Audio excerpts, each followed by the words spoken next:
Jose Aldo retired in 2022 as arguably the best featherweight of all time, also a bantamweight title challenger. Following that loss to Merab Dvalishvili, he called it quits and was inducted into the UFC Hall of Fame in a very emotional Hall of Fame introduction. A couple years later, he decided to return to the octagon. And the UFC fumbled one of the most respected legends in the sport's return in such a bad way. And today we're going to talk about it because Jose Aldo's comeback and retirement is embarrassing for everybody.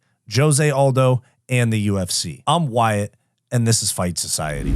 This was Jose Aldo's return to the UFC. This tweet right here says, what a horribly managed comeback run for Jose Aldo. Came back, fought opponents nobody wanted to see him fight, and went 1-2, then retired.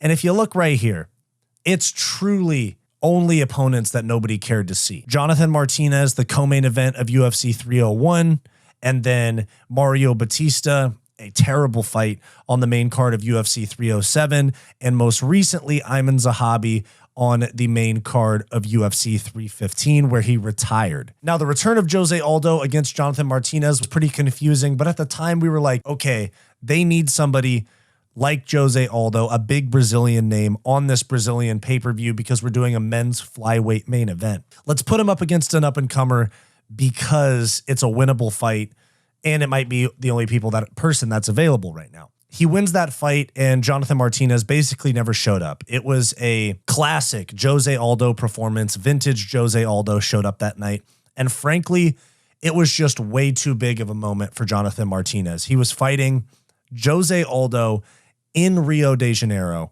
literally as a prospect on the come up, fighting the King of Rio in Rio is way too big of a moment, or at least it proved to be for Jonathan Martinez, and Jose Aldo won. The next two fights for Jose Aldo, opponents nobody cared about, Aiemann Zahabi and Mario Batista. The Mario Batista fight was so bad that MMA Guru literally put out a $10,000 hit on Mario Batista saying, I'll pay you $10K if you knock him out in a fight. Mario Batista still defends his very, very weak performance that night, saying that Aldo should have learned to get off the cage, which is true. Aldo has struggled to get off the cage for most of his career. It happened in the Merab fight as well. But still, terrible fight. And then Aiemann Zahabi on a weak pay-per-view, somebody that didn't deserve a Jose Aldo fight. And this is where it gets embarrassing for Jose Aldo, is that he missed weight by 8 pounds. They change it to a featherweight fight.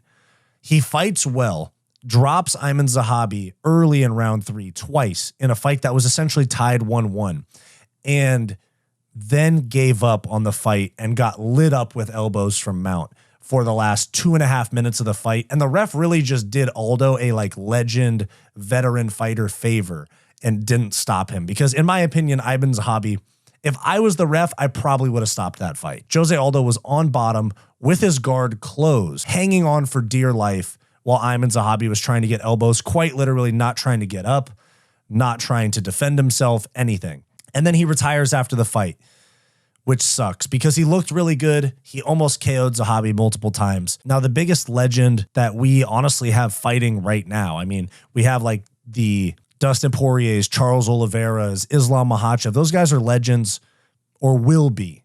But if we're talking about just right now, Jose Aldo is a living MMA legend, okay? He champion, undefeated for 7 years, played a big role, even though it was mostly Conor McGregor's doing, played a big role in the sport, blowing up so much into the mainstream. This is literally like an Anderson Silva era type of legend that we still had fighting up until Saturday, and it was brutally fumbled. Part of the reason that I think the UFC did this is because, look, they hold a grudge. They do. And Jose Aldo retired, got inducted into the Hall of Fame, and then took a boxing fight. I want to say he fought Anthony Pettis. I could be wrong. I want to say he fought Anthony Pettis in some random boxing fight. Then he comes back to the UFC. The motivations, I don't know. Maybe he felt like he wanted to come back.